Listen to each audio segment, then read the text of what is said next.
Hi, hello viewers. இன்னைக்கு நம்ம பார்க்க போற ரெசிபி பன்னீர் சப்ஜிங்க. இது செம்ம டேஸ்டா இருக்கும். at the same time ஹெல்த்தியும் கூட. நம்ம வீடியோ பார்க்க போறதுக்கு முன்னாடி நம்ம சேனலை சப்ஸ்கிரைப் பண்ணாதவங்க சப்ஸ்கிரைப் பண்ணுங்க. பெல் ஐகானை கிளிக் பண்ணுங்க. அப்பதான் அந்த நோட்டிஃபிகேஷன் உங்களுக்கு ரெகுலரா வரும். வாங்க நம்ம சப்ஜி செய்யறதுக்கு தேவையான பொருட்கள் என்னென்னன்னு பார்க்கலாம். பன்னீர் 100 கிராம் அதை கியூபா கட் பண்ணி வச்சுக்கோங்க. வெங்காயம் 3 வெங்காயம் அதை வந்து மிக்ஸியில் அரைச்சி வச்சுக்கோங்க. தக்காளி 4 தக்காளி அதையும் மிக்ஸியில் அரைச்சி வச்சுக்கோங்க. ஏத்துக்காக அரைச்சி வைக்கிறோம் அப்படின்னா அப்படின்னா தான் டேஸ்ட் வந்து நல்லா என்ஹான்ஸ் பண்ணி கொடுக்கும். நீங்களும் அரைச்சே வச்சுக்கோங்க. மிளகாய்த்தூள் 1 டீஸ்பூன், காஷ்மீரி மிளகாய்த்தூள் 1 டீஸ்பூன், இஞ்சி பூண்டு பேஸ்ட் 1 டீஸ்பூன், தனியாத்தூள் 1 டீஸ்பூன், கரம் மசாலா 1/2 டீஸ்பூன், மிளகு 1/2 டீஸ்பூன், கிராம்பு 2. இதுதான் நம்மளுக்கு தேவையான பொருட்கள். வாங்க எப்படி செய்யலான்னு பார்க்கலாம். கடாய் சூடானதும் எண்ணெய் சேர்த்துக்கோங்க. கொஞ்சம் எண்ணெய் நிறையாவே சேர்த்துக்கோங்க. ஏன்னா இப்போ நம்ம வந்து பன்னீரை வந்து ஃபஸ்ட்டு பொரிக்க போகிறோம். ஃபஸ்ட்டு என்ன பண்ணணும்னா பன்னீரை வந்து கொஞ்சம் மிளகாத்தூள் உப்பு சேர்த்து கொஞ்சம் பரட்டி எண்ணெயில் பொரிச்சு எடுக்க போகிறோம்.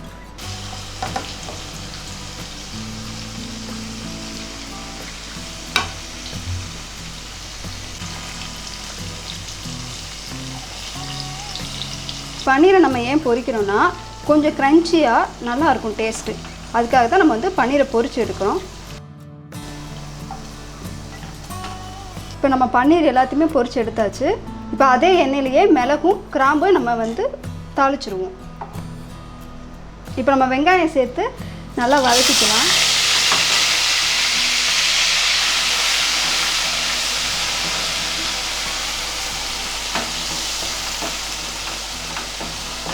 வெங்காயம் தக்காளி எவ்வளோ வதங்குதோ அந்த அளவுக்கு தாங்க டேஸ்ட் நல்லாயிருக்கும். வெங்காயம் நல்லா வதங்கிருச்சு. நம்ம இப்போ இஞ்சி பூண்டு பேஸ்ட் சேர்த்துக்கலாம்.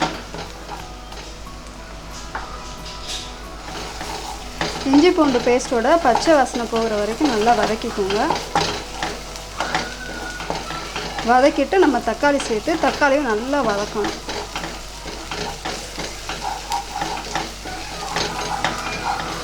இப்போ நம்ம தக்காளி விழுதை சேர்த்துடலாம்.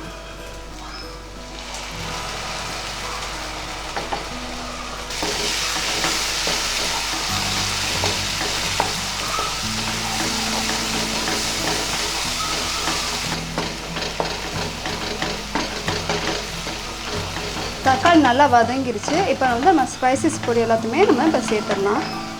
இப்போ சில்லி பவுடர் சேர்த்துக்கலாம். அப்புறம் இது வந்து காஷ்மீரி சில்லி பவுடர் அதையும் சேர்த்துக்கலாம். இது வந்து கலருக்கு. இப்போ தனியாத்தூள், கரம் மசாலா எல்லாத்தையும் சேர்த்துட்டு நல்லா மிக்ஸ் பண்ணிக்கோங்க. மிக்ஸ் பண்ணிவிட்டு இப்போ உப்பு சேர்த்துடலாம்.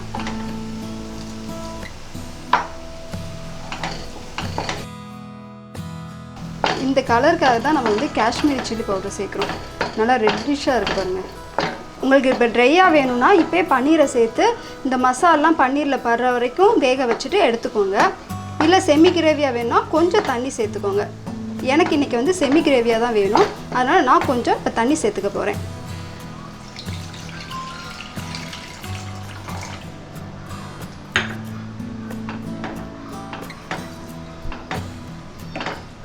இப்போ கொஞ்சம் தண்ணி சேர்த்து கிளறியாச்சு. இப்போ வந்து நம்ம பொரிச்சு வச்ச பன்னீரை சேர்த்து வேக வச்சு எடுத்துடலாம்.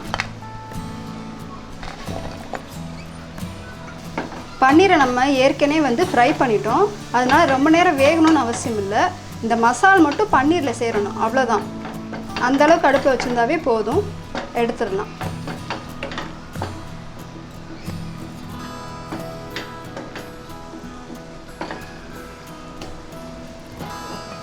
இப்போ நம்ம பன்னீர் சப்ஜி ரெடி ஆயிடுச்சு. அடுப்பை ஆஃப் பண்ணிவிட்டு மல்லித்தலை தூவி இறக்கிடலாங்க. நம்மளுடைய பன்னீர் சப்ஜி ரெடி ஆயிடுச்சுங்க. இது சப்பாத்தி, நான், ஜீரா ரைஸ் இந்த மாதிரி எல்லாத்துக்குமே அட்டகாசமான சைட் டிஷ்ங்க.